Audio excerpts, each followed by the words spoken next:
Bonjour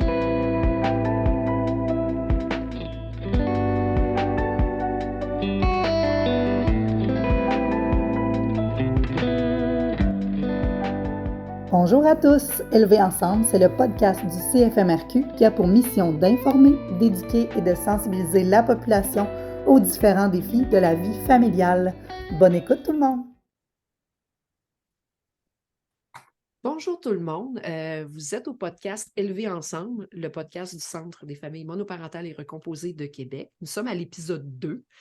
J'ai avec moi deux superbes belles femmes qui sont avocates en droit familial et une qui est Cynthia, qui est médiatrice en plus.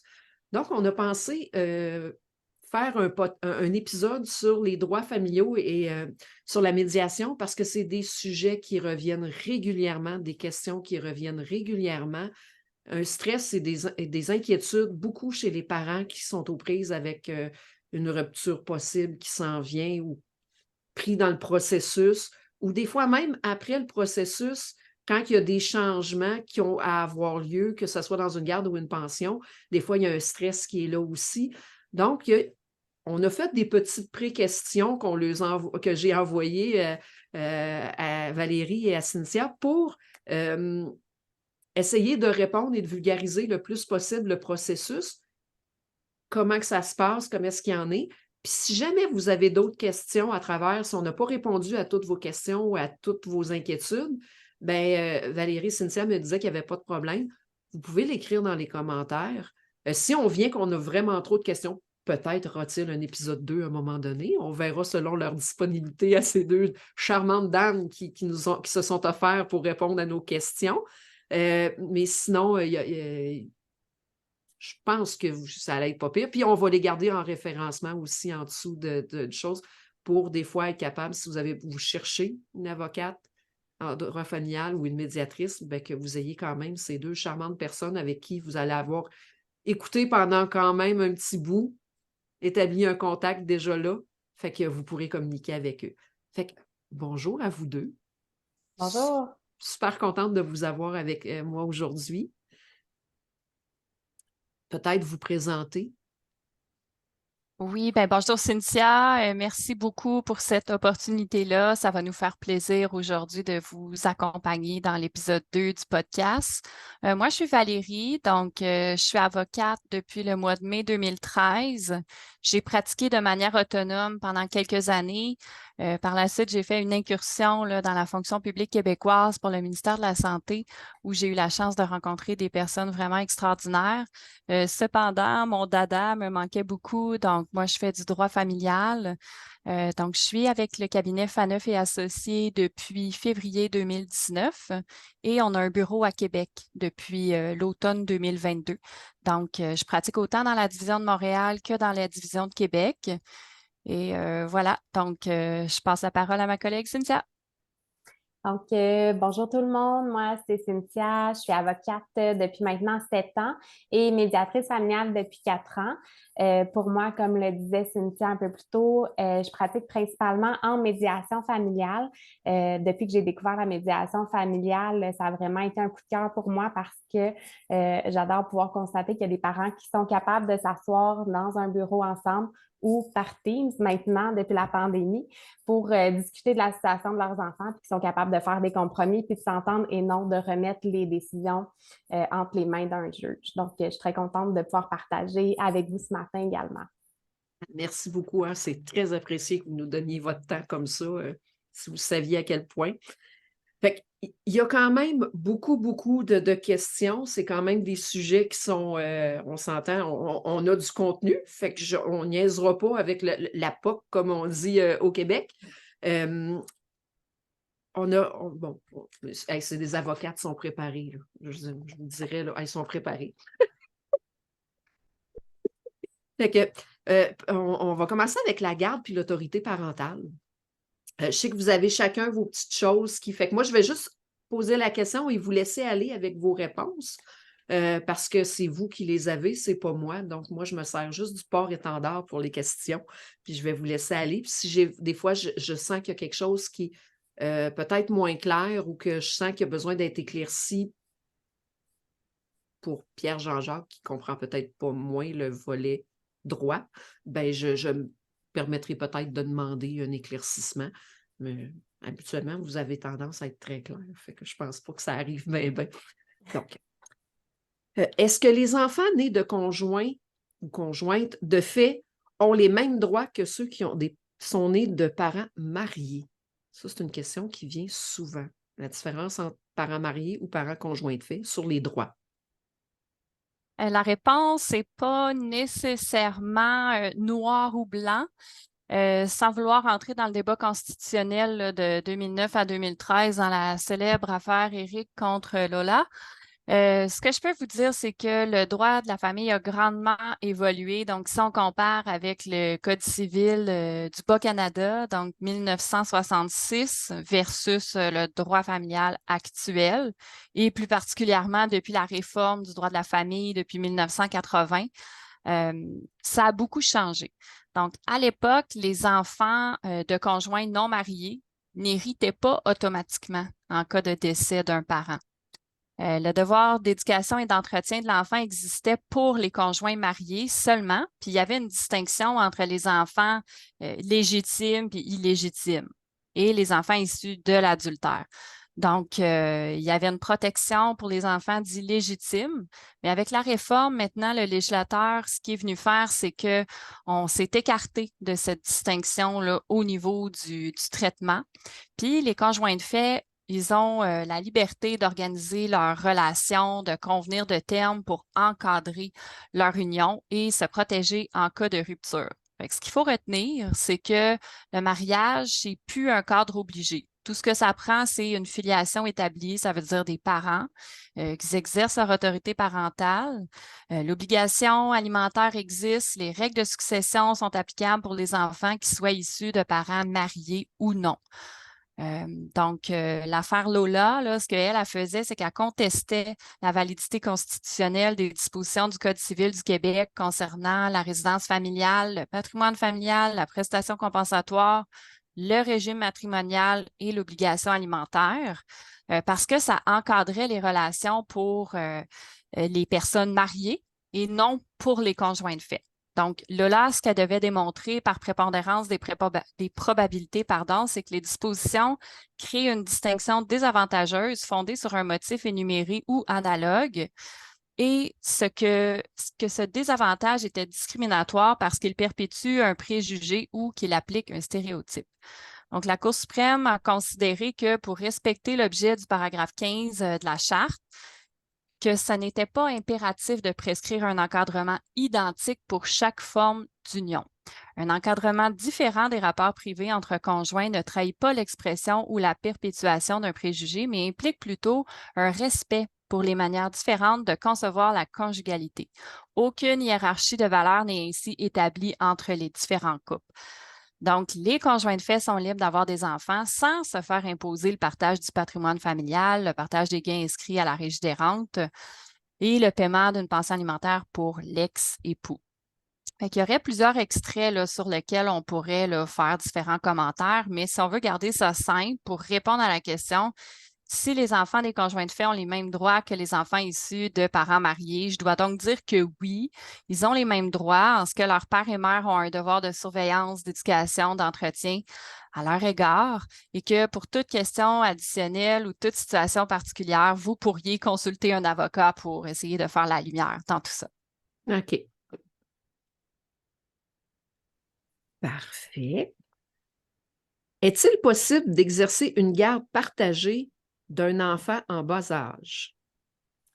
Oui, c'est possible et même avant que l'enfant ait atteint 1 an. Auparavant, on disait, bon, quand il y a l'allaitement, ça ne fonctionne pas et tout, mais maintenant, ce n'est plus là, un critère qui ferait en sorte qu'on ne pourrait pas exercer une garde partagée d'un enfant en bas âge. Par contre, si on parle d'un enfant en bas âge, on prioriserait des intervalles plus courts là, pour les échanges entre les parents. Là. Par exemple, 1, 2, 2, 3, parce que l'enfant n'a pas nécessairement la notion du temps.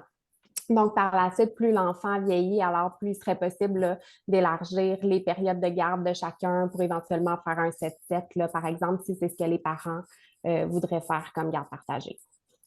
Donc, ils font une question quiz comme ça qui m'arrive. Moi, si j'étais une maman qui allaite et qui entend ça, qu'est-ce que je fais de mon allaitement pendant ce temps-là? Ce n'est plus tenu en compte du tout si un enfant est allaité?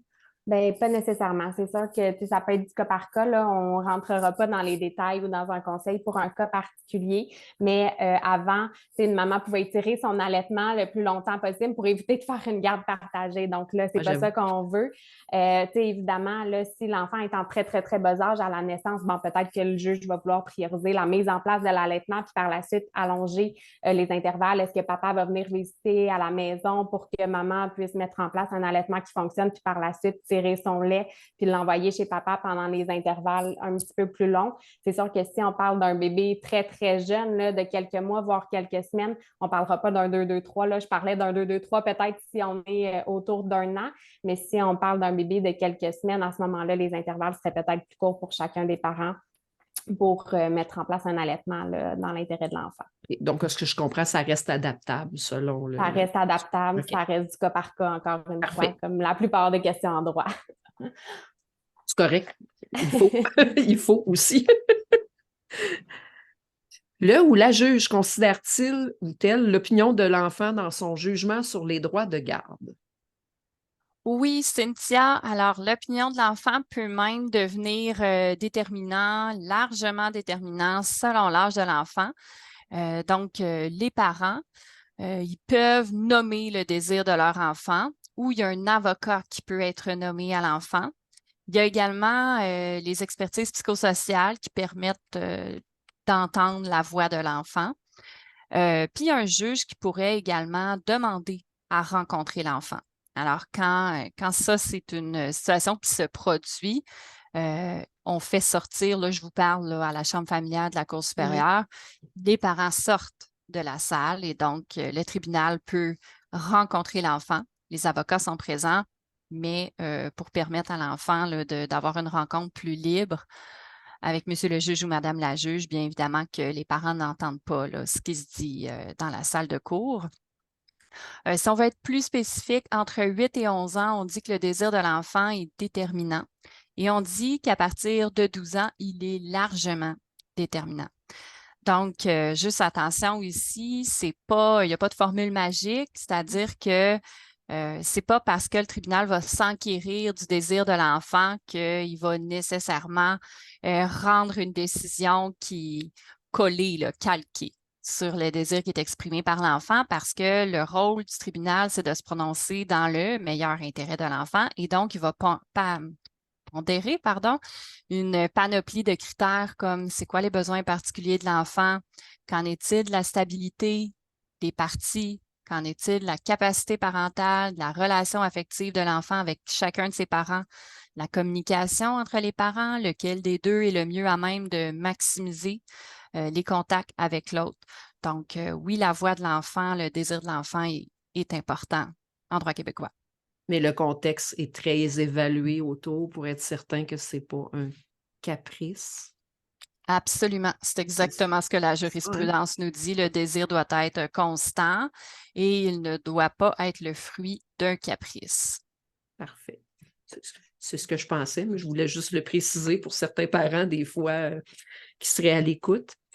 Si le parent, le débiteur, ce qu'on entend par débiteur, c'est le parent qui paye la pension alimentaire, juste pour le clarifier dans la vulgarisation du terme débiteur. Exact. Ne verse pas le montant convenu, le parent créancier étant celui qui reçoit la pension alimentaire. Parfait. Peut-il l'empêcher d'exercer son droit de visite tant qu'il n'aura pas été payé? Donc, en gros, si c'est ça, le parent ne verse pas sa pension alimentaire, est-ce que le parent qui devrait recevoir sa pension alimentaire peut dire non, tu n'auras pas tes droits de garde tant que tu ne payes pas la pension alimentaire?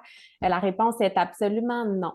Il ne faut pas mélanger les questions financières avec les questions de garde de l'enfant.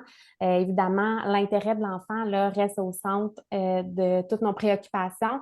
Puis l'intérêt de l'enfant, ce n'est pas de se faire empêcher de voir son autre parent parce qu'il y a un litige au niveau financier.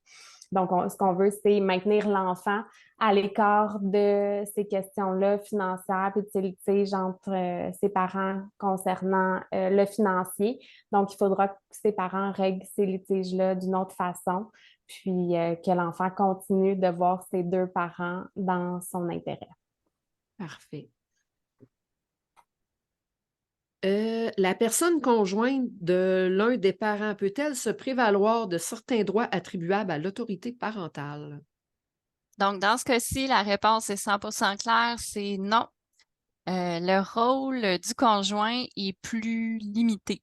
Donc, il ou elle peut soutenir les interventions du parent, peut également pallier à certains besoins, par exemple pour des transports, peut évidemment s'impliquer dans la dynamique familiale, pallier en cas d'absence temporaire, là, garder pour quelques heures, mais il ou elle ne peut pas s'ingérer dans la prise de décision importante de la vie de l'enfant, c'est-à-dire le choix de son école, la pratique de rituels, de religion, l'inscription à des activités. Donc, tout ça, c'est des décisions qui doivent être prises par les deux parents.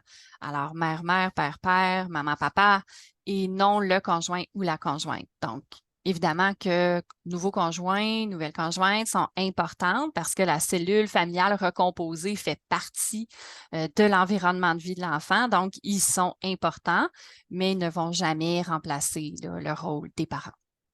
Oui, c'est beaucoup en demande actuellement. Parce qu'on a de plus en plus de familles recomposées. Hein. Fait que j'ai beaucoup de questions sur ce volet-là. Tu sais, comme mon conjoint ne peut pas aller à son rendez-vous médical, puis là, ben, j'ai pas le droit de signer pour lui. Puis, fait que c'est souvent des choses qui reviennent dans les droits du conjoint ou de la conjointe d'un des enfants, du parent d'un des enfants. Fait que on se rend compte que non, on n'en est pas encore rendu là en 2023. Peut-être qu'un jour, on aura certains droits en tant que beaux-parents, mais c'est vrai qu'actuellement, non, effectivement, on n'a pas beaucoup de choses Bien à faire. évidemment, chaque réalité familiale peut différer en ce que si les parties eux-mêmes délèguent quelque chose, ben par la suite, s'il faut composer avec le fait que les deux parents de consentement ont mandaté la belle-mère ou le beau-père pour l'accompagnement à un sport ou pour l'achat du matériel scolaire, des choses comme ça, ben après, il va falloir gérer le fait qu'on lui a permis d'exercer une certaine sphère. Et si par la suite, on veut venir lui reprocher comme quoi il y a une ingérence, ben, il va falloir composer avec la réalité qui a été choisie, puis On a ouvert une porte, il va falloir vivre avec la porte ouverte. ça donne pas plein pouvoir, ça donne pas de droit, sauf que c'est litigieux, on le voit là, dans nos dossiers. J'ai une question qui me pop comme ça. Je ne sais pas si vous pouvez y répondre, fait que sentez-vous à l'aise.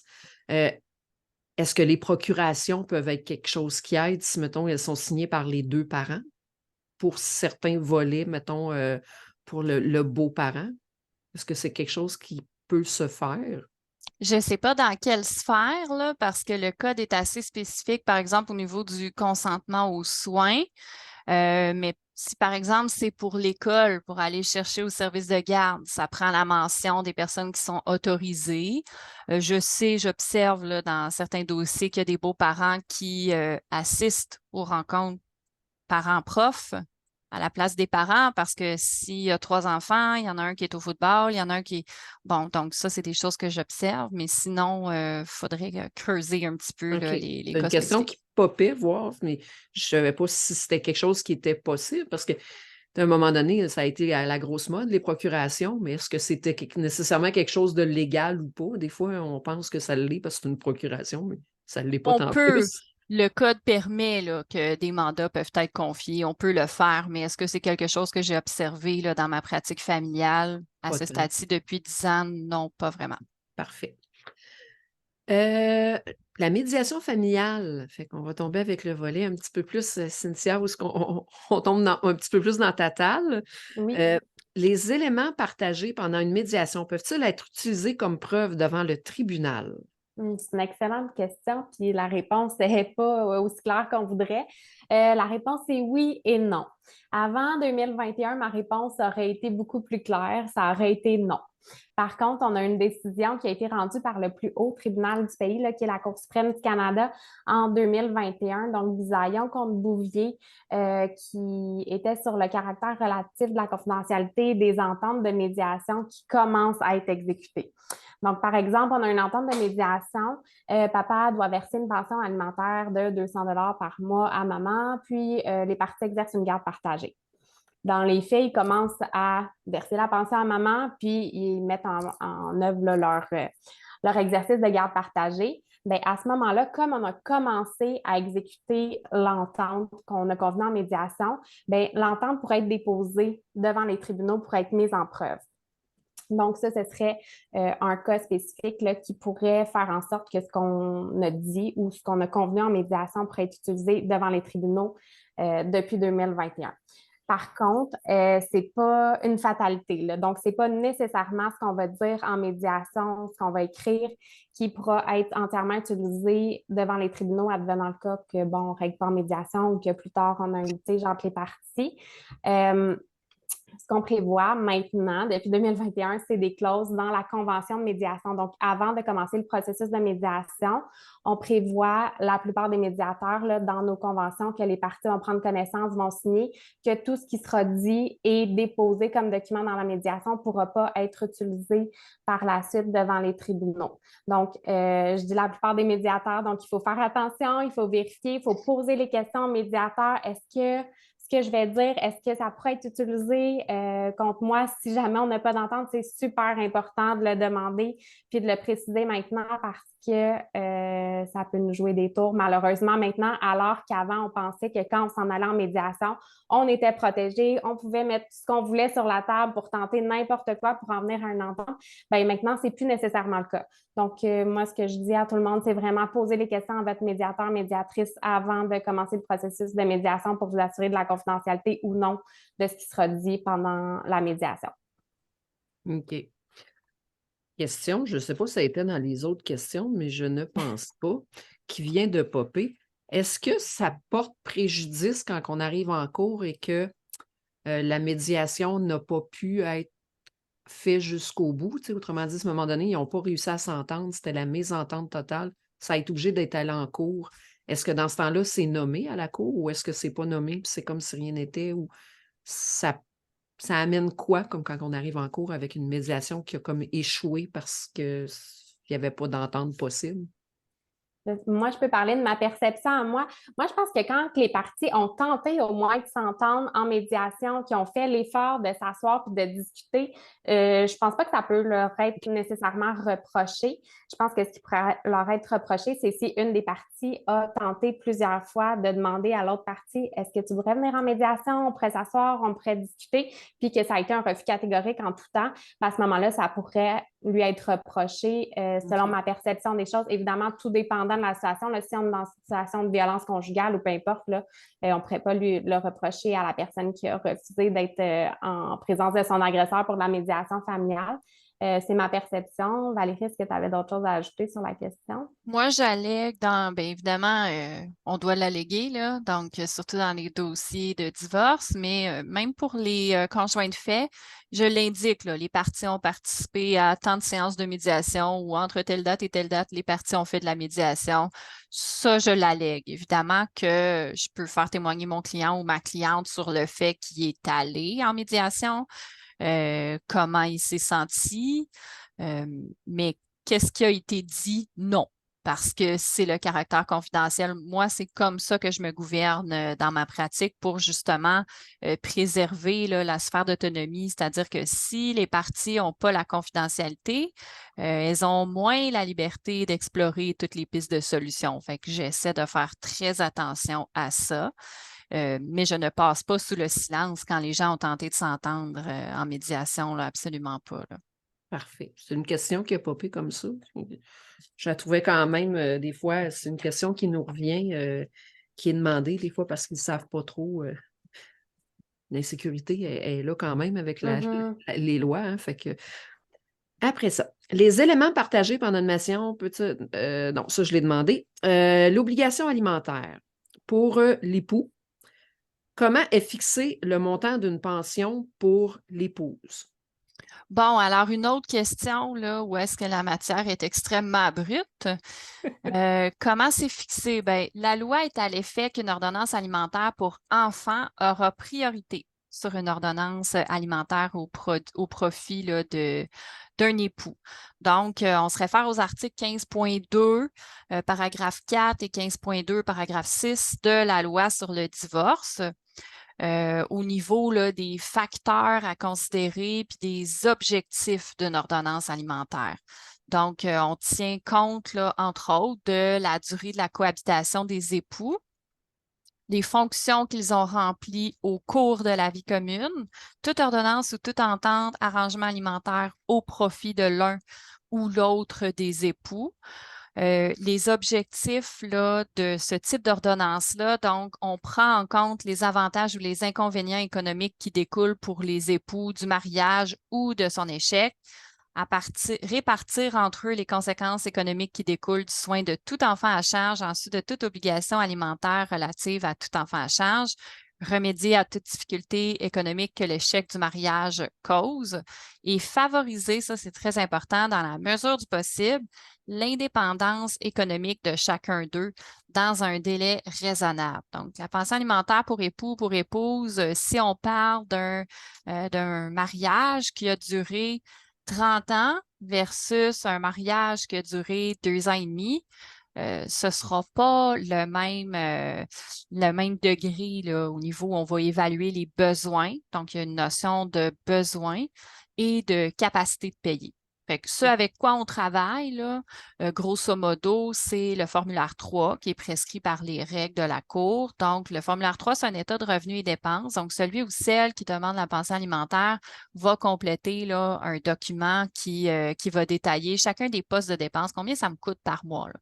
Donc, c'est quoi mon revenu, combien ça me coûte par mois pour mon loyer, pour mes assurances, mon électricité, l'épicerie, la voiture, les vacances et loisirs, les animaux domestiques.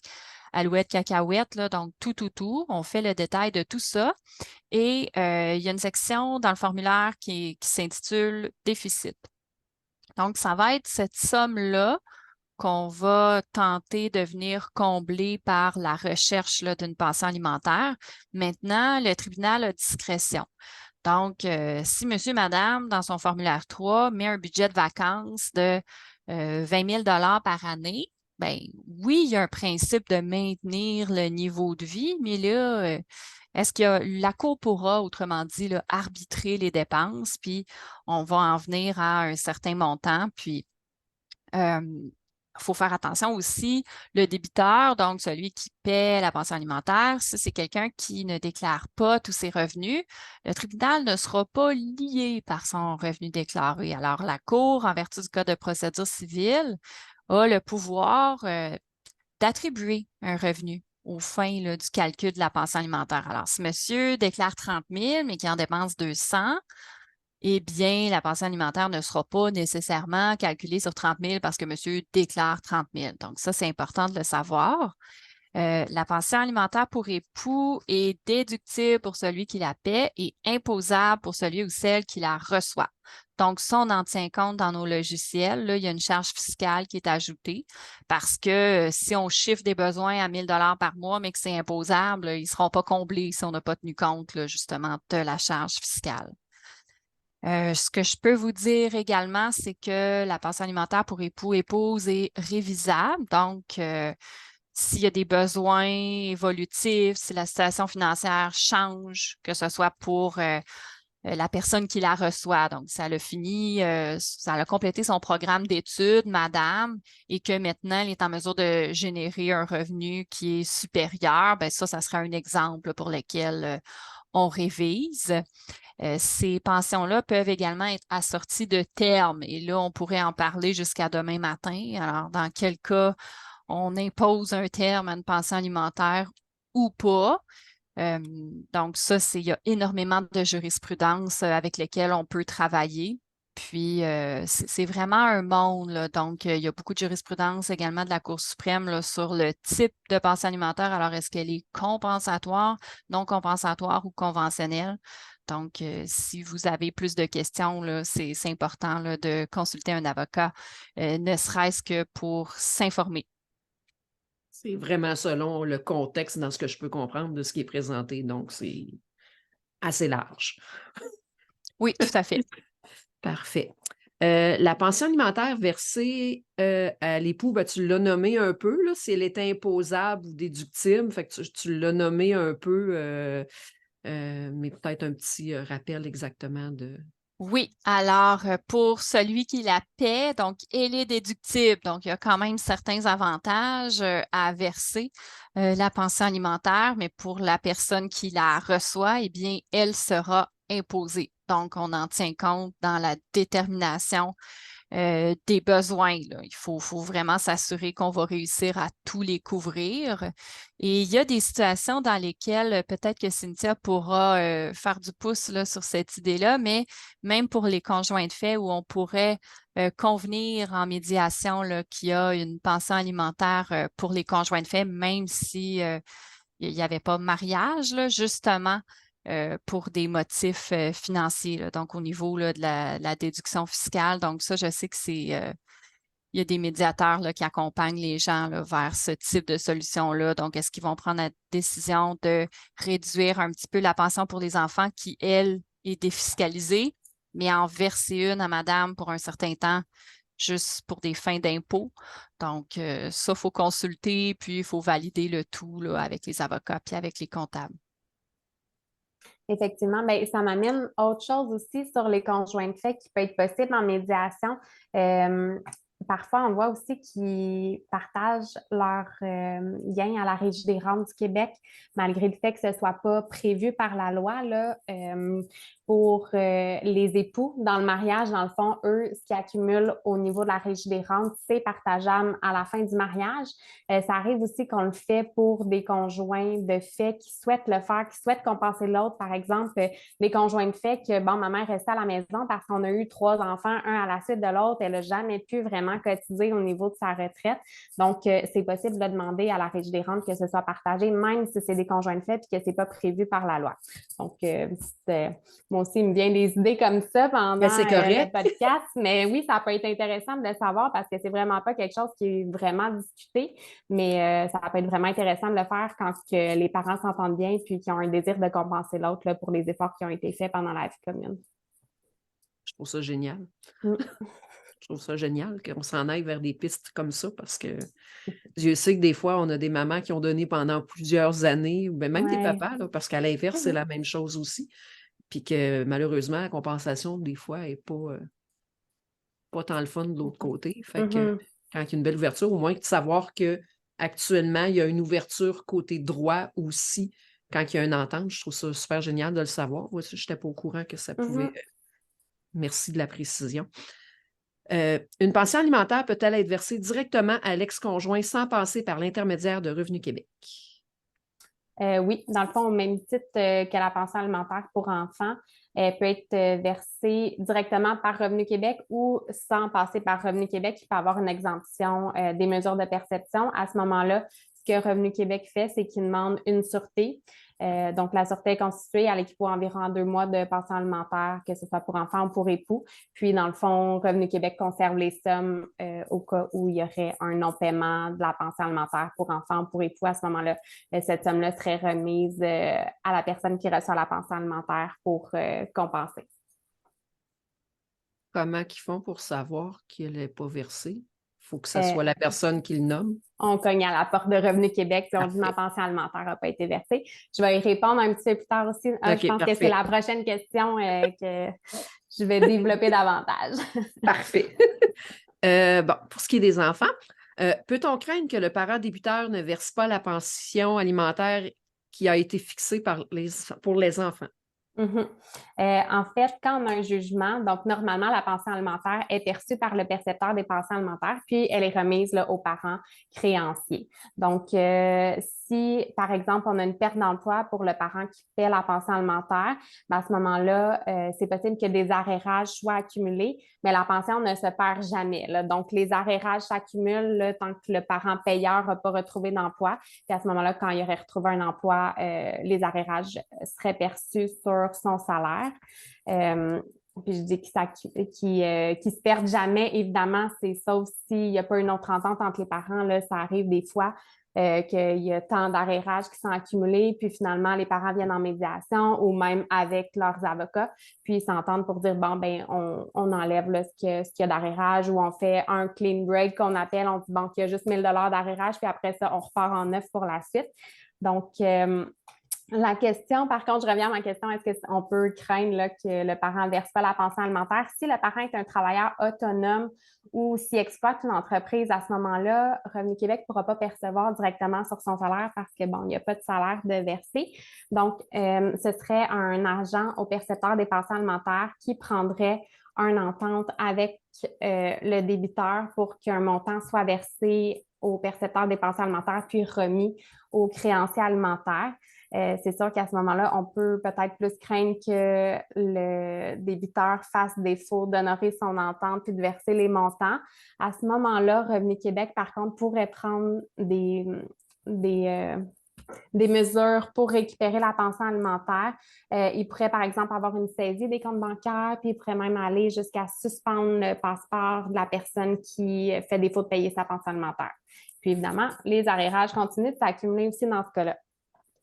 Je voulais dire aussi, pour revenir à votre autre question précédemment, si les parties ont un jugement, puis que, bon, à ce moment-là, ils s'entendent bien, puis ils décident de, nous, il n'y en aura pas de perception, papa, ou je dis papa parce que souvent, c'est le papa qui paye la pension alimentaire, mais ça peut être maman aussi.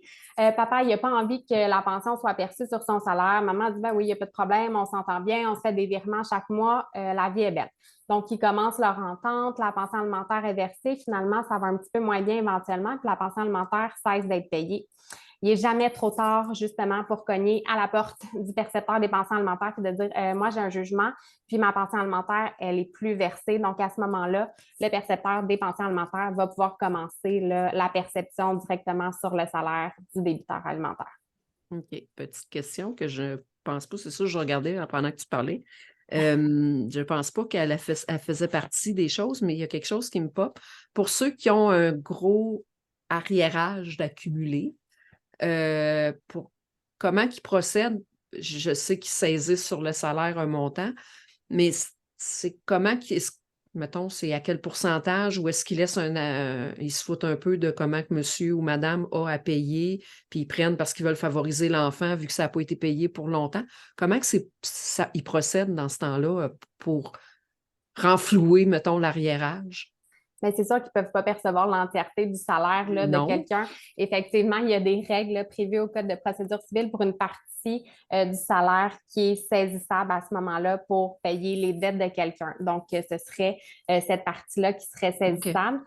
Mais Valérie, tu pourras peut-être m'aider à compléter, mais je pense que ça peut être même possible là, de saisir, c'est ça, sur certains biens d'une personne pour récupérer des arrérages. C'est 50%. Donc, le maximum que le percepteur peut prendre au niveau du salaire, c'est 50%, autant pour la pension courante que pour les arrérages. Là, on combine. Et puis, au niveau des mesures d'exécution, ben, si la personne a un véhicule, un bateau, un 4 roues, une résidence, donc il peut y avoir évidemment là, des saisies. Ce qu'on peut faire des REER aussi. Sinon, on peut enregistrer des hypothèques légales, donc sur des biens. Et quand les sommes sont très, très élevées, on peut aussi forcer la vente en justice de la maison. Donc, si c'est des locataires, puis qui louent une voiture, qui louent un appartement, là, c'est un petit peu plus compliqué. Mais quand on a des créances qui sont importantes, là, on l'a fait dernièrement, là, donc on peut faire forcer la vente en justice d'une propriété. Et ça mène à un paiement. Alors, c'est un excellent levier là, de motivation. Ça a fonctionné là, dans le cas qui nous occupe. OK, parfait. Juste une question comme ça qui popait, parce que là, on avait parlé d'arriérage qui s'accumulait toujours, mais à défaut de paiement, comment qu'ils en gardent? Des fois, c'est intéressant quand même de le savoir. Des fois, ça peut justement favoriser que la personne ne fasse pas trop parce qu'on s'entend que 50% de sa paye, ça paraît. Ça ne donne pas le goût d'avoir de l'arriérage. Effectivement. Est-ce que le salaire de nouveau ou nouvelle conjointe qui n'est pas l'un des parents est pris en considération dans le calcul de la pension alimentaire pour enfants? Si je reste vraiment spécifiquement sur cette question-là, non pour le calcul. Si par contre, monsieur verse une pension alimentaire à madame et que monsieur a un enfant avec une autre conjointe. Donc, monsieur a refait sa vie. Donc là, il est possible, il est légitime là, que monsieur demande la révision de sa pension alimentaire parce qu'il y a un autre enfant à charge. Donc, non, on ne va pas considérer le revenu de son nouveau conjoint ou de sa nouvelle conjointe, mais quand même, le législateur tient compte là, des différentes réalités dans les familles. On a beaucoup de familles recomposées. Ce que la jurisprudence nous dit, c'est qu'on a le concept là, de difficultés simples puis de difficultés excessives, dans quelles circonstances on déroge au barème ou pas. Donc, ça, c'est un autre monde. Puis, je pense que ça nous amène à une question qu'on a vraiment souvent là, au niveau des prestations pour enfants, l'allocation famille, puis l'allocation canadienne pour enfants. Ça, par contre, ça compte. Donc, quand monsieur, madame refait sa vie avec une nouvelle personne, à partir du moment où on a le statut de conjoint de fait, donc au bout d'une année, là, il se déclare conjoint de fait, eh bien là, les allocations familiales vont changer parce qu'il y a un nouveau revenu qui s'ajoute sur la déclaration fiscale, donc les prestations pour enfants vont diminuer. Attaché au revenu familial. Exactement. Alors ça, c'est pas la pension, mais c'est une autre réalité. Oui, puis je peux vous dire, ça fesse pour l'avoir vécu. Hey. C'est triste, là, mais c'est une réalité qui, j'espère, un jour va changer pour nos familles recomposées parce qu'il y en a beaucoup qui ne se recomposent pas, vu cette difficulté. Oui, c'est un volet très problématique chez des familles parce qu'on s'entend qu'un nouveau conjoint qui paye une pension alimentaire à son ex-conjointe ne paie pas pour moi, je vais parler de ma situation. Je ne parlerai pas de situation de Pierre Jean-Jacques. Je peux parler de la mienne dans ce que j'ai vécu. Mon conjoint avait 3 enfants, payait une pension alimentaire à son ex-conjointe. Il ne payait pas pour faire vivre mes enfants, c'est moi qui payais, mais il y avait un bon revenu. Fait que quand on est habités ensemble, ben, notre revenu familial était. Son revenu était élevé, pas le mien, mais notre revenu familial était élevé. Donc, j'ai tout perdu mes allocations au complet. Donc, mais il ne payait pas plus pour mes enfants pareil. Fait que c'est la problématique qui ressort beaucoup dans les familles recomposées actuellement, là, que les gens ont beaucoup peur de se mettre à vivre ensemble à cause de ça, parce que malheureusement, ça joue sur le budget de la maman ou du papa qui a ses enfants de l'autre côté. Une autre question qui était emmenée, c'est est-ce que la pension alimentaire pour enfants s'arrête automatiquement dès que celui-ci a 18 ans? Non.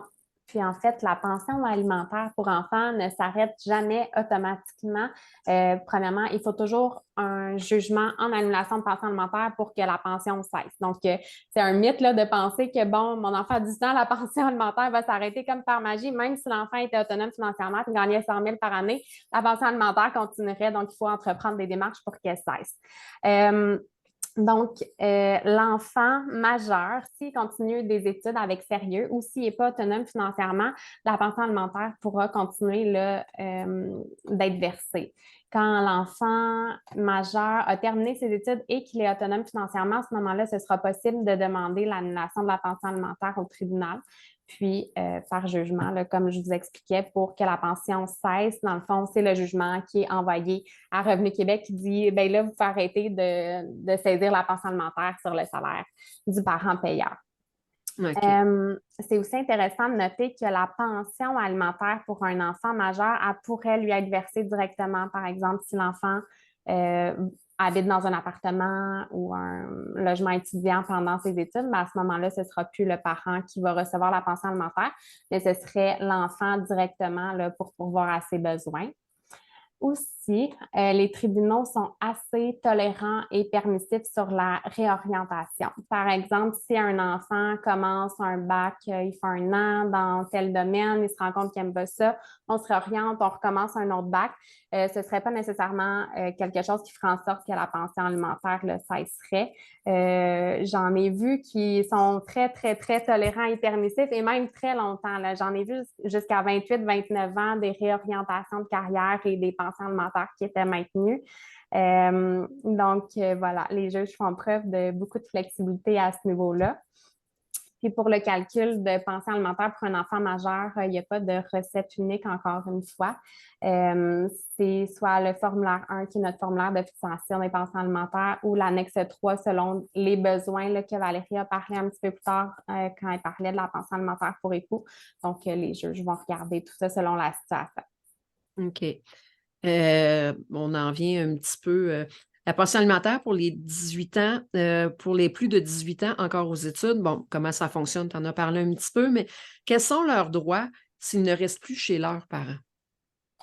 Ben, en fait, c'est ça, c'est un petit peu ce que je disais, ça pourrait leur être versé directement parce que c'est eux qui vont voir à leurs besoins, autant au niveau de la résidence que des études. Quels sont leurs droits. Ils pourraient également faire eux-mêmes les démarches pour que la pension alimentaire soit versée, là. Donc, ce ne serait pas nécessairement l'autre parent qui devrait faire les démarches pour eux. Ce serait l'enfant qui pourrait prendre son avocat pour être admissible à l'aide juridique, puis pourrait faire les démarches pour qu'une pension alimentaire lui soit versée à lui directement. Donc, ce n'est pas parce qu'il n'y avait pas de pension alimentaire qui était versée avant ses 18 ans que l'enfant ne pourrait pas faire de démarches à ses 18 ans par lui-même pour obtenir une pension alimentaire pour ses besoins de ses parents. Je veux savoir si c'est un mythe ce que j'entends dire, mais il ne faut pas que nécessairement que l'enfant est obligé de partir de chez ses parents pour aller, mettons, étudier dans une ville autre quelconque ou il peut être dans la même ville pareil puis avoir ces droits-là pareil. Oui, oui, tout à fait. Parce que des fois, c'est un mythe qu'on entend. Ben non, tu n'avais rien qu'à rester chez nous et à pas partir en appartement. Bien, c'est certain qu'il y a des nuances à faire, là. Si le programme est offert dans la ville, puis que le parent offre, bon, que l'enfant a une chambre, puis lui offre la nourriture et tout pendant ses études, puis que l'enfant s'en va en Gaspésie juste pour le fun d'aller en Gaspésie, alors que le programme pourrait être offert à côté de chez lui, à ce moment-là, c'est sûr qu'il y a des nuances à faire à ce niveau-là. Faut pas que l'enfant se crée plus de besoins que ce qu'il pourrait avoir. Et si, mettons, l'enfant est parti et est allé habiter en appartement parce qu'il est X raison, il n'est pas chez ses parents, mais qui étudie dans la même ville pareil, est-ce qu'il a droit pareil? Oui. Oui. Moi, j'en ai vu des situations comme ça où, par exemple, quand j'étais moi-même étudiante au bac, là, donc il y avait quelqu'un dans mon entourage qui avait demandé, souhaitait avoir un petit logement, puis c'était quelque chose de modeste, là, et elle a demandé une pension alimentaire. Donc, c'était X contre papa et maman. Et il y a une pension alimentaire qui lui a été versée pour ses études. Il y a beaucoup de facteurs à considérer. Alors, c'est quoi le programme? C'est quoi le revenu disponible? Alors, si on prend là, dans le formulaire de pension revenu de madame, revenu de monsieur, si on arrive à 300 000 puis qu'ils disent, ben là, je t'ai offert le gîte, fait que je n'ai pas à te payer de pension alimentaire, ben là, la Cour va dire, écoutez, un instant, là, vous avez un revenu familial qui est quand même intéressant. Puis là, on va rentrer dans est-ce qu'on applique la règle du tiers ou non. Puis la règle du tiers, ben, il faut qu'elle bénéficie aux deux parents. C'est-à-dire que si l'enfant majeur fait son formulaire 3, il y a 2 000 par mois de besoin, puis il gagne 6 000 par année, ben, on va considérer le tiers de ses revenus. Donc, son 2 000 va être considéré, puis ça va être le manque à gagner qui va être réclamé à ses deux parents au prorata des revenus. Fait que oui, si on est, mettons que je représente une maman, puis que la maman a toujours pris soin de son ado, puis que là, à part au cégep, puis la maman a dit, ben écoute, tu sais, moi, je peux te garder, je t'ai toujours gardé, oui, on pourrait utiliser ça en disant, je t'ai offert le gîte, j'ai un autre enfant à la maison, ma capacité est extrêmement limitée, donc chaque cas est un cas d'espèce. C'est du cas par cas, mais c'était ma question parce que ça arrive souvent. Ben non, moi, tu avais ta chambre ici, puis là, tu as décidé de partir, je sais pas, moi, avec ton chum ou avec ta blonde, ou tu sais, tu es avec des amis en appartement, mais ils étudient dans la même ville pareil. Je vois pas pourquoi je te paierais une pension alimentaire. Je sais que ça revient souvent, mais en même temps, ben moi, le cas que j'ai en tête, en tout cas, c'est parce que c'était une personne qui n'a pas d'autobus de ville dans son secteur. Donc, déménager plus proche pour être capable d'être plus proche des transports. Fait que, il y avait quand même des motifs. Exact. Mais je voulais voir si c'était quelque chose qui était faisable, pareil, ou si il fallait absolument aller étudier, mettons, mon parcours se donne seulement à Trois-Rivières. Il faut que j'aille étudier à Trois-Rivières parce qu'à Québec, ils ne se donnent pas. Je donne un exemple. Je voulais voir si c'était quelque chose qui était... je me doutais bien que ça ne changeait rien, mais je voulais quand même le poser. C'est vous les spécialistes, c'est pas moi. Pour des questions plus générales, lorsque la rupture vient tout juste de survenir, est-il possible d'interdire l'accès à un des parents de la résidence familiale afin de permettre à l'autre parent d'y résider seul avec les enfants? Oui. C'est possible de demander, dans le fond, le parent qui a la garde de l'enfant pourra demander de bénéficier de l'usage exclusif de la résidence familiale à l'exclusion de l'autre parent pendant l'instance, donc c'est-à-dire jusqu'à ce qu'un jugement final soit rendu dans leur dossier. Puis ce sera même possible si le parent qui en fait la demande, là, puis qui a les enfants, s'il n'est pas propriétaire ou locataire de la résidence familiale. OK. Fait. Mm. Est-ce qu'une personne peut se représenter devant un tribunal sans être représentée par un avocat ou une avocate? Oui, absolument. Donc, c'est possible. Vous avez le droit de vous représenter seul. Par contre, il faut vraiment s'assurer là, de participer, de respecter les règles qui figurent à l'avis de présentation si vous avez reçu des procédures et que l'avis de présentation indique que vous devez vous connecter à l'appel du rôle provisoire la veille à 13 heures. Il faut y participer. S'il y a une date de cours, il faut se présenter si vous voulez éviter qu'un jugement par défaut soit rendu puis éviter des conséquences fâcheuses ou désastreuses, eh bien, il faut vraiment là, faire preuve de diligence.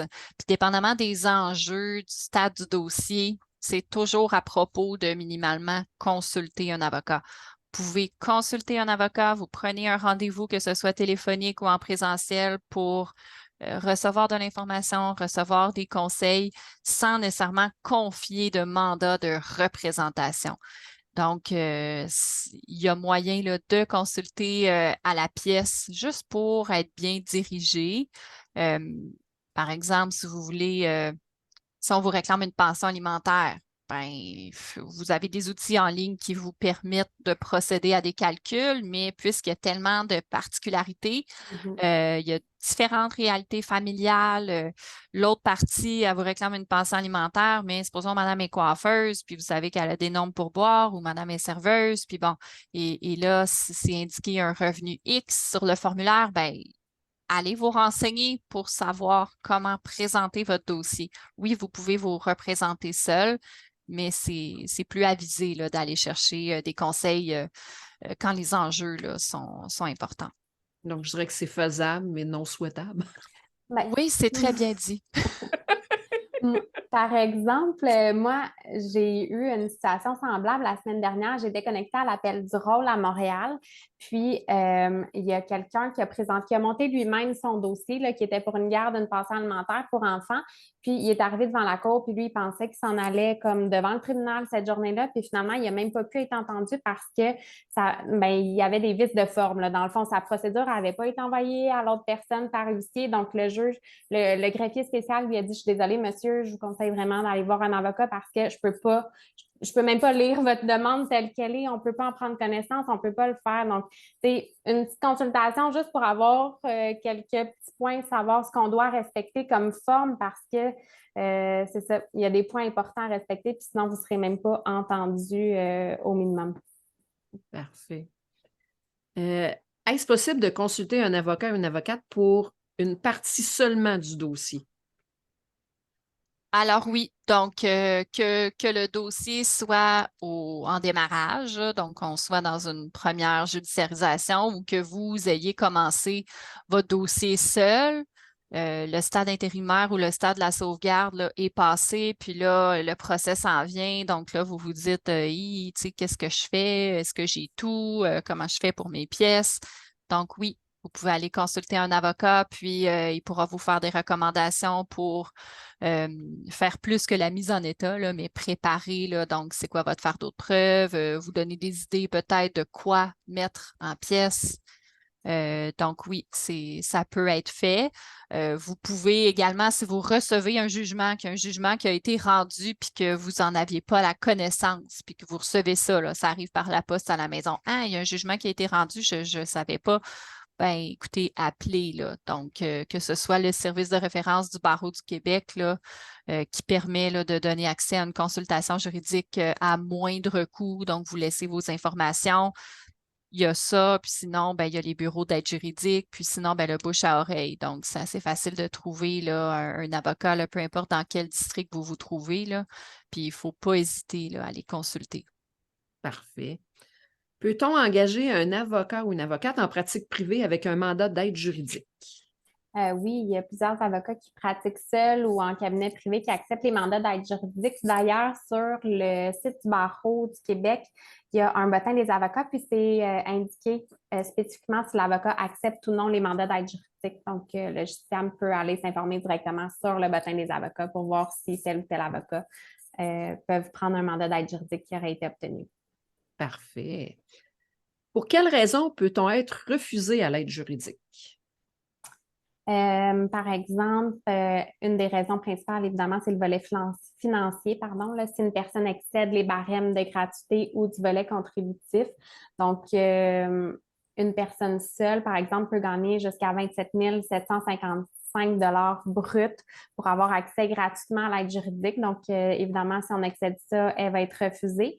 Puis, dans le fond, il existe aussi un volet contributif là, qui varie entre 100 et 800 qui va selon les revenus de la personne. Puis, pour vous donner une idée, une personne seule pourrait gagner jusqu'à 38 771 puis elle pourrait donner un volet contributif de 800 pour l'entièreté de son mandat là, pour être représentée à l'aide juridique. Donc, évidemment, si elle excède ça, le 38 771 elle ne sera ni admissible gratuitement ni avec volet contributif. Là, elle n'aura pas le choix de se constituer un avocat de pratique privée ou de se représenter seule. Une autre raison, ça pourrait être si la personne a peu de revenus, mais qu'elle a des actifs qui ont une certaine importance, elle pourrait être refusée à l'aide juridique si son service qu'elle demande qu'il soit rendu à l'aide juridique est non couvert.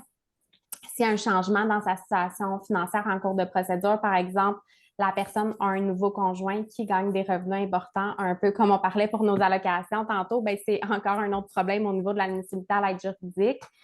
Si des fausses informations sont déclarées par la personne, si la personne refuse de fournir un document qui est essentiel, ou si la personne refuse une proposition qui est raisonnable, qui pourrait régler son dossier à ce moment-là, le mandat d'aide juridique pourrait lui être refusé ou lui être retiré. OK.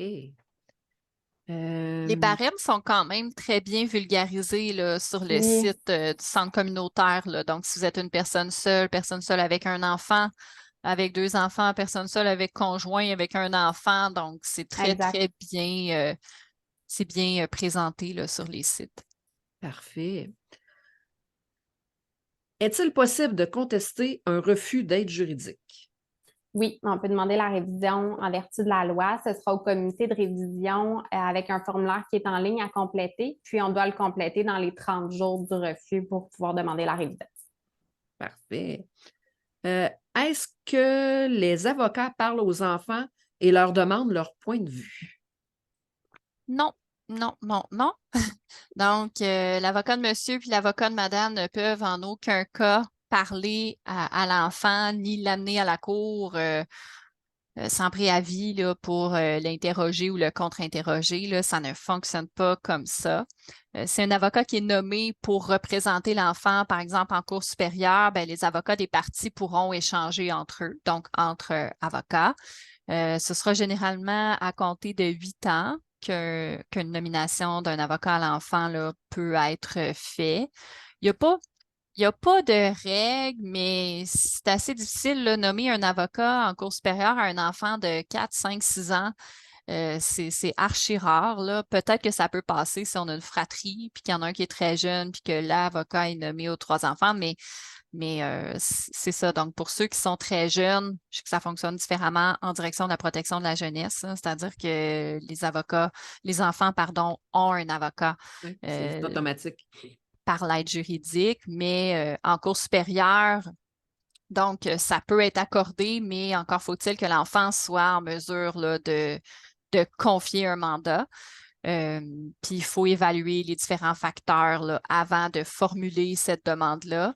Les districts peuvent également avoir des règles qui leur sont propres. Alors, il y a des districts dans lesquels on le sait que si l'enfant n'a pas 12 ans, les chances sont minces. Là. Nous, on est dans le district de Québec. C'est quoi parce que les clients ici, nos membres ici sont à Québec. C'est quoi, mettons, la ligne à peu près de Québec? Il n'y a pas la barre du 12 ans là, à Québec. Là. Donc, c'est ça, les directives diffèrent là, d'un district à l'autre. Et puis, dépendamment des situations, donc, non, les parents les avocats, pardon, ne peuvent pas faire témoigner les enfants, sauf que la représentation de l'enfant a le droit d'être entendu, c'est codifié, puis sa voix est importante.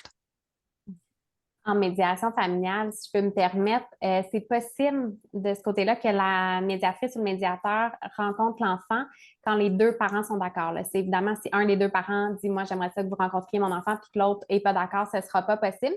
Mais si les deux parents le demandent, la médiatrice peut rencontrer l'enfant. Je voudrais par contre que c'est vraiment peu fréquent en médiation, mais je ne le vois pas d'une mauvaise façon, le fait que ce soit peu fréquent. Là, je pense que les gens s'assoient ensemble, discutent du meilleur intérêt de l'enfant, puis dans la plupart des cas, leurs décisions sont vraiment centrées sur l'enfant. Pour ma part, ça m'est arrivé seulement 2 fois de rencontrer l'enfant dans le cadre de la médiation familiale. Puis, c'était principalement parce que les deux parents voulaient, dans le fond, s'assurer que l'enfant avait la même version avec une personne neutre qu'avec les deux parents, là, puis qui ne voulaient pas plus plaire à un ou l'autre des parents dans ce qu'ils disaient.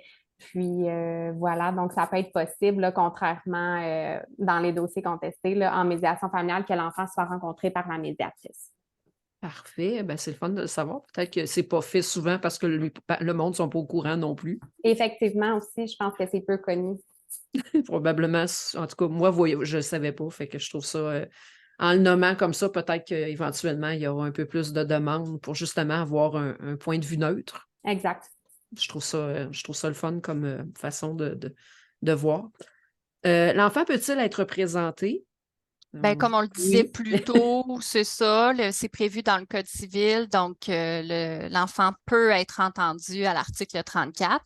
C'est pas quelque chose qui est non plus automatique. Donc, si par exemple, il y a un des deux parents, monsieur demande à ce qu'un avocat soit nommé aux enfants et la mère dit, ben moi, monsieur le juge, ça sert à rien de nommer un avocat, là, c'est pas vraiment nécessaire parce que je le sais qu'ils vont venir me dire qu'ils veulent aller chez leur père, ils peuvent se coucher plus tard, ils peuvent jouer aux jeux vidéo, ils ont des tablettes, donc ça, c'est juste un exemple. C'est un exemple fréquent, par contre. C'est ça. Alors là, est-ce qu'on est dans le caprice là, dont tu nous partageais plus tôt?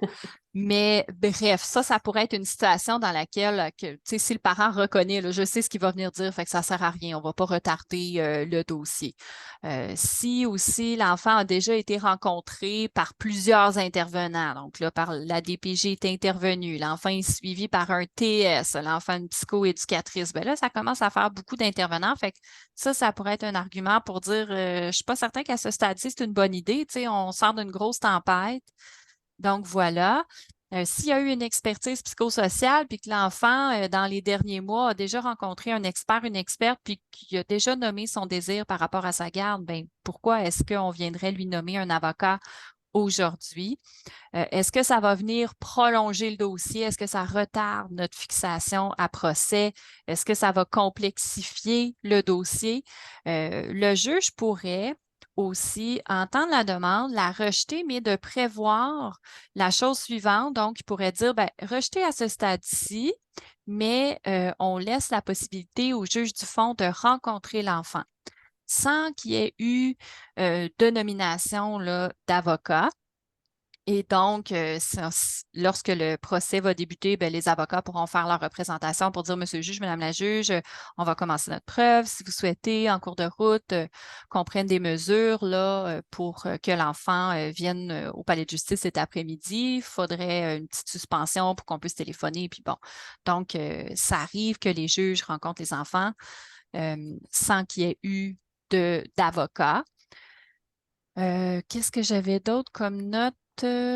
Non, je pense que ça fait le tour, si ce n'est qu'il y a une nouvelle pratique là, qui nous est empruntée de nos amis européens. Donc, on a assisté à une présentation dernièrement avec Mme Lorraine Filion, qui est travailleuse sociale de renom dans les Laurentides, et Maître Frédéric Poirier, qui est avocate et médiatrice, et ils nous ont introduit le concept de l'audition à l'amiable de l'enfant.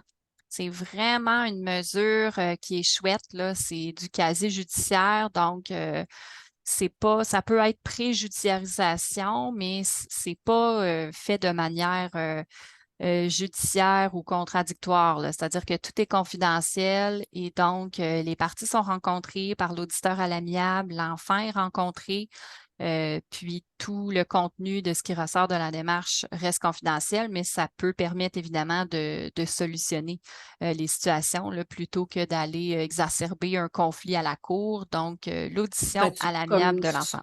Ça serait comme une forme, c'est pas de la médiation, mais je trouve que ça se ressemble un petit peu dans le contexte de comment c'est emmené à l'enfant. C'est un mode alternatif de règlement de conflit, je te dirais, Cynthia. Puis, on nous a partagé la liste là, on avait un fanion là, d'instructions, un document explicatif, puis il y en a quand même partout, là. Donc, j'ai vu qu'il y en avait au Lac-Saint-Jean, il y en a à Montréal, il y en a dans les Laurentides. Ici, à Québec, je n'ai pas répertorié, mais je sais qu'il y a une formation ce mois-ci en novembre. Donc, les gens peuvent, que ce soit des coachs, que ce soit des avocats, des travailleurs sociaux, peuvent suivre cette formation-là. Puis par la suite, ils sont encadrés pour un certain nombre de mandats, un peu comme l'accréditation au niveau des médiateurs, médiatrices. Fait que ça, je trouve que c'est vraiment une belle mesure pour garder à l'abri l'enfant là, qui se rendre chez l'auditeur à l'amiable versus se rendre au palais de justice ou se rendre au cabinet de l'avocat reconduit par papa, maman. C'est pas la même charge pour des épaules d'enfants. Fait que voilà. Oui, je trouve ça génial comme ouverture actuellement parce qu'on le voit beaucoup. Moi, c'est sûr que dans le contexte de mon travail, j'accompagne beaucoup d'ados. Des fois qui sont pris entre deux feux, disons-le comme ça. Puis des fois qui ont l'impression de ne pas être entendus ou de ne pas être écoutés. Je trouve ça le fun qu'il y ait une certaine ouverture maintenant pour être capable sans être obligé de prendre un avocat ou avoir la grosse charge qui est là avec tout le contexte juridique qui est quand même un peu stressant quand même pour des jeunes. Si, mettons, un jeune qui a autour de 14-15 ans a l'impression de ne pas être écouté à la mesure de ce qu'il a à dire, la suggestion serait qu'il prenne un avocat, je présume. Oui, absolument. Il peut faire une demande en intervention ou il peut faire sa propre demande à la cour, mais je dirais qu'à 14-15 ans, c'est quasi impossible là, que la cour est contre le désir de l'enfant. Donc, 13-14, si l'ado dit je vais aller rester chez ma mère ou je vais aller rester chez mon père, et la cour, ce qu'ils vont venir nous dire, c'est OK, maître, vous contestez le désir de l'enfant, mais qu'est-ce que je vais faire? Est-ce qu'on va le forcer, on va l'asseoir dans la voiture, puis on va l'attacher? Donc, à un certain niveau, là, sont limités. Donc, comme je le dis parfois à mes clients, il n'y a pas toujours de remède judiciaire. Tu sais, Oui, c'est pas toujours évident. C'est pas noir ou blanc tout le temps. Non, puis le conflit de loyauté, l'aliénation parentale, donc tout ça là, fait en sorte que C'est pas toujours malheureusement, simple. c'est ça, c'est chargé en émotions, le droit familial. Oui, beaucoup. Un jugement de divorce prononcé à l'étranger peut-il être reconnu au Québec? Oui, en principe, il va pouvoir être reconnu au Québec, sauf si on va à l'encontre de certains critères. Donc, il vaut mieux consulter un avocat là, pour savoir si notre jugement répond aux critères nécessaires. Pour qu'un jugement produise ses effets dans la juridiction québécoise, il doit être reconnu puis exécuté par un tribunal québécois. Donc, il pourra être exécuté et reconnu à moins qu'il ne réponde pas aux critères nécessaires. Comme je vous disais, là, par exemple, si l'autorité de l'État où la décision a été rendue n'était pas compétente, si la décision n'est pas définitive ou pas exécutoire, par exemple, c'est susceptible d'un appel si, on a notre jugement, puis dans le pays où ça a été rendu, leur jugement de divorce sont susceptibles d'appel pendant 6 mois, puis qu'on arrive ici à l'intérieur de ce délai-là, bien, il ne sera pas reconnu exécutable au Québec. S'il y a un litige entre les mêmes parties fondé sur les mêmes faits au Québec, puis qu'il y a un autre jugement par rapport aux mêmes choses qui a été rendu dans un pays étranger, ça ne pourra pas fonctionner non plus. Puis évidemment, si ça va à l'encontre de l'ordre public, à ce moment-là, il ne pourra pas être reconnu en droit québécois. Donc, comme c'est des critères précis, là, évidemment, il faudrait consulter un avocat là, pour voir qu'est-ce qu'il y en est avec le jugement pour savoir si c'est possible ou non qu'il soit reconnu en droit québécois. Je présume que c'est la même chose pour ce qui est de la garde des enfants, vu que ça rentre dans le divorce. Je serais portée à penser que oui, parce que en fait, c'est le code civil du Québec là, qui régit les jugements étrangers, donc ce n'est pas spécifiquement la loi sur le divorce, donc ce serait la même chose là, pour un jugement sur la garde et la pension alimentaire pour enfants. OK, je pose la question parce qu'on a quand même beaucoup de gens de Ouais. l'extérieur qui arrivent de plus en plus ici au Québec. Fait que des fois, s'il y a des gens qui écoutent puis qui sont des immigrants ou qui arrivent de pays étrangers, ben prenez la peine de peut-être justement valider, que ce Mhm. soit la garde ou la pension alimentaire. Peut-être qu'il y a des normes qui étaient différentes d'un pays à l'autre, je présume aussi. On se Est-ce rapporte que c'est universel, les lois et les gardes, ces choses? Je présume que non. Fait Non. que ça serait peut-être bien qu'ils consultent pour être sûr que tout est bien On aussi, se vu qu'ils réfère à sont nos ici. règles de droit international privé, puis en matière de pension alimentaire, ben, si tout le monde est au Québec versus à l'extérieur, ben, ça ne fonctionnera pas de la même façon, là. Donc, le barème québécois, c'est le barème québécois, mais si par exemple, il y a un parent qui est à l'extérieur de notre province ou à l'extérieur, ben, la formule change, là. OK. Fait que le mieux est vraiment de consulter dans ce moment-là s'il y a quelque chose qui ne fait pas notre affaire, parce que si tout est correct, on n'a pas besoin de consulter, là. On n'est pas obligé de chercher des poux où il n'y en a pas. Mais au moins de savoir qu'il y a quelque chose qui est là, puis de consulter s'il y a besoin, c'est quand même le fun d'être au courant. Ben moi, j'ai pas mal fait le tour des questions qu'on avait mis en place là. Je ne sais pas s'il y a d'autres choses qui vous ont popé ou des choses que vous aimeriez peut-être ramener. Non, hein, je pense que c'était quand même assez. Je On pense a qu'on fait a un fait bon. le tour. Ouais. Oui, on a fait le tour a été bien. Vous avez tellement bien Mhm. travaillé, les filles. Moi, honnêtement, écoute, tout était là, tout était nommé. Je vous remercie beaucoup, honnêtement, de votre générosité. Euh, je tiens à le nommer. Vous étiez ici bénévolement, gracieusement. Je trouve ça hyper généreux parce que Dieu sait qu'on sait que c'est pas l'ouvrage qui manque. Donc, pour moi, je l'accueille avec beaucoup, beaucoup, beaucoup mais mon Dieu, vous ne saviez même pas comment je suis heureuse de voir qu'on a des réponses et qu'on a ces références-là. Un gros, gros, gros merci à vous deux. Je vais vous laisser, pour ceux qui écoutent, les références pour Maître Valérie Ringuette et Maître Cynthia Aymon, qui est médiatrice aussi, pour que si jamais vous avez des questions ou des choses où vous les avez entendues, vous avez vu leur ouverture, comment qu'elles se présentent, qu'est-ce qu'ils en sont, mais si des fois c'est quelque chose qui vous intéresse, vous avez un litige quelconque dans votre séparation, ben ça vous fait 2 belles références qui sont là pour être capable de répondre à vos questions, à vos besoins. Un gros merci, honnêtement, un gros, gros, gros merci. Je pense qu'on a fait le tour de beaucoup de points qui étaient là et qui étaient questionnants pour beaucoup de gens. Mhm. Est-ce qu'il y aura un épisode 2? Sait-on jamais? Nous, on va le mettre en ligne. Là, on est à la fin octobre. On enregistre. Pour vous mettre en contexte, on est le jour de l'Halloween. Fait qu'on enregistre le jour de l'Halloween, mais il va être mis en ligne seulement vers la mi du mois de novembre. Euh, pour ceux qui écoutent, le prochain va être sur le coaching. On va vous parler du service qu'on offre ici avec le coaching familial, qui est comme un beau pont avec la séparation et la médiation aussi. Mhm. Donc, c'est un service ça va être Lauriane et moi qui va vous parler de cette intervention-là. Fait que je vous souhaite une super belle fin de journée. Je vous remercie énormément.